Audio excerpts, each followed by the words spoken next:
हरियाणा के मुख्यमंत्री मनोहर लाल ने चंद्रयान-3 के चांद पर सफल सॉफ्ट लैंडिंग पर सभी को बधाई दी।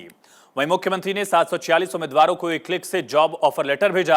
हरियाणा कौशल रोजगार निगम के तहत शॉर्टलिस्ट उम्मीदवारों को पूरी पारदर्शिता से नौकरी दी गई, जबकि हाल ही में हरियाणा सरकार ने अवैध कॉलोनियों के निवासियों को बड़ी सौगात दी और 450 अनअधिकृत कॉलोनियों को नियमित करने की घोषणा की गई। देखिए।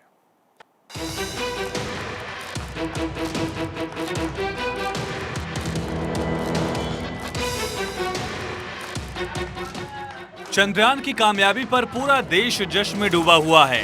इसरो की सफलता पर हरियाणा के मुख्यमंत्री मनोहर लाल ने सभी को बधाई दी और कहा कि ये पूरे देश के लिए अत्यंत गर्व और हर्षोल्लास का क्षण है। चांद पर तिरंगा वहां भारत की मौजूदगी दर्ज करवा रहा है। वहीं मुख्यमंत्री मनोहर लाल ने इसरो और देश के वैज्ञानिकों के प्रति अपना आभार जाहिर करते हुए कहा कि ये सफलता हमारी ही नहीं बल्कि पूरे मानव समुदाय की है। चांद पर ये एक और छलांग है।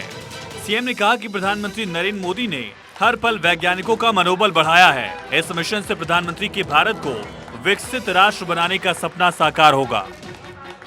वहीं हरियाणा के मुख्यमंत्री मनोहर लाल ने हरियाणा कौशल रोजगार निगम के तहत विभिन्न पदों के लिए प्राप्त आवेदनों को शॉर्टलिस्ट करते हुए 746 उम्मीदवारों को एक क्लिक से जॉब ऑफर लेटर SMS के जरिए भेजा। 15 दिनों में शॉर्टलिस्ट युवाओं को सेवा में आने का विकल्प देना होगा। मुख्यमंत्री मनोहर लाल की अध्यक्षता में चंडीगढ़ में हुई हरियाणा कौशल रोजगार निगम की बैठक में निगम की कार्य प्रणाली पर भी विस्तार से चर्चा की गई। सीएम मनोहर लाल ने स्पष्ट किया कि कुछ लोग भ्रम फैला रहे हैं कि HKRN में विभिन्न प्रकार के लालच देकर लोगों का काम हो रहा है। ये सरासर गलत है। मुख्यमंत्री ने आप लोगों से गुजारिश की कि HKRN में किसी भी काम के लिए किसी भी तरह के लालच में न आए, क्योंकि निगम के तहत पूरी ईमानदारी और पारदर्शी तरीके से सुव्यवस्थित प्रक्रिया को अपनाकर ही युवाओं को अनुबंध आधार पर रोजगार के अवसर दिए जा रहे हैं। आज जिन उम्मीदवारों को शॉर्टलिस्ट किया गया उनमें लेवल 1 से लेवल 3 तक के पद शामिल हैं। सहायक लाइनमैन के 227 पद, ड्राइवर ERB के 55, फायरमैन फायर ड्राइवर के 47 पद, डेटा एंट्री ऑपरेटर के 46 पद, ब्लॉक क्लस्टर कोऑर्डिनेटर के 42, ड्राइवर के 40, JE सिविल के 31, स्वीपर के 30 पद, आयुष योग सहायक के 20 पद, लिपिक के 15, लीगल असिस्टेंट के 11, अकाउंट्स क्लर्क के 7 पद। इन 746 पदों पर उम्मीदवारों को शॉर्टलिस्ट कर उन्हें जॉब ऑफर लेटर भेजा गया।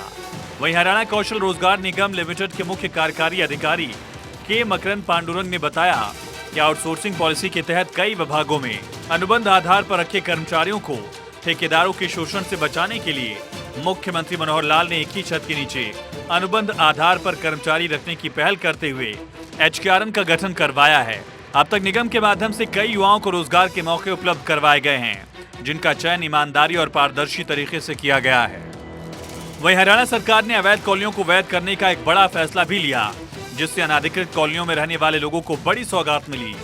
सीएम मनोहर लाल का ये फैसला शहरी विकास, नागरिकों की जरूरतों को पूरा करने और संगठित शहरीकरण को बढ़ावा देने के प्रति अपनी प्रतिबद्धता को भी दर्शाता है। सीएम मनोहर लाल ने कहा कि इन 450 कॉलोनियों में नगर और ग्राम आयोजना विभाग की 239 कॉलोनियों के साथ ही शहरी स्थानीय निकाय विभाग की 211 कॉलोनियां शामिल हैं। उन्होंने कहा कि नियमित की गई कॉलोनियों में पहली बार उन अनाधिकृत कॉलोनियों को भी नियमित किया गया है जो पालिका क्षेत्रों के बाहर हैं। ये नगर ग्राम आयोजना विभाग के अंतर्गत आती हैं। ऐसी कॉलोनियों में मूलभूत विकास कार्यों के लिए 500 करोड़ रुपए का प्रावधान किया गया। उन्होंने कहा कि नियमन के बाद जो कॉलोनियां पालिका क्षेत्र से बाहर पड़ती हैं, उनके विकास कार्य हरियाणा ग्रामीण विकास प्राधिकरण की तरफ से किए जाएंगे। पालिका में जो कॉलोनियां हैं, उनके विकास कार्य संबंधित नगर पालिका ही कराएगी। सीएम मनोहर लाल ने कहा कि इससे पहले 2014 से 2022 तक शहरी स्थानीय निकाय विभाग के अंतर्गत आने वाली 685 कॉलोनियां नियमित की गई थी। इसी तरह इस नियमितीकरण के साथ 2014 से अब तक कुल 1135 अनाधिकृत कॉलोनियों को वैध कर दिया गया है। मुख्यमंत्री मनोहर लाल ने अनाधिकृत कॉलोनियों के लिए भविष्य की योजना भी साझा की। सीएम ने कहा कि फिलहाल हरियाणा में कुल 1856 अवैध कॉलोनियों को नियमित करना विचाराधीन है। इनमें 727 कॉलोनियां नगर एवं ग्राम आयोजना विभाग और 1129 कॉलोनियां शहरी स्थानीय विभाग के अंतर्गत आती हैं। इन कॉलोनियों में मापदंड पूरे होने पर इन्हें भी नियमित किया जाएगा। ये राज्य के शहरी नियोजन और विकास में एक अहम कदम है। मुख्यमंत्री मनोहर लाल ने कहा कि कांग्रेस की सरकार ने अपने 10 साल के कार्यकाल में 874 अनाधिकृत कॉलोनियों को नियमित किया था। हरियाणा में बीजेपी सरकार ने एक अलग नजरिया अपनाया और नागरिक सुविधाओं पर ध्यान केंद्रित करते हुए नियमितीकरण के मानदंडों में ढील दी है। सीएम ने कहा कि इन कॉलोनियों में रहने वाले लोगों के जीवन स्तर में सुधार करने के लक्ष्य से नागरिकों की सुविधा के लिए नियमित करने के मानदंडों में छूट दी गई है।